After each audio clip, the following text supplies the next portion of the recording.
Добър вечер, драги зрители! Сега ще ви покажа как да премахнете рекламите от Google Chrome. На първо място отваряте нов раздел и тук, както се предполага, имате отметка приложения, която е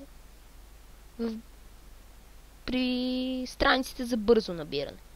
Ето цъкате така върху нея. После отидете ето тук, където пише Web магазин. Цъкате върху него. И тук в търсачката пишете Ads Blocker. Цъкнете Enter, би трябвало да ви излезе ето тази програма, която се смята, че е безплатна. Ето аз вече съм си свалил, но ще я премахна, за да ви покажа. Така. Тук ви изписва безплатно. Цъкате върху него.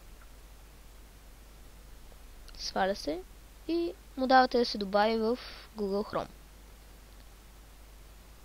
Изчаквате малко, след което тук ще се покаже една икона, която показва колко реклами са премахнати и от кой сайт. Така, това беше всичко от мен. Благодаря ви. До скоро!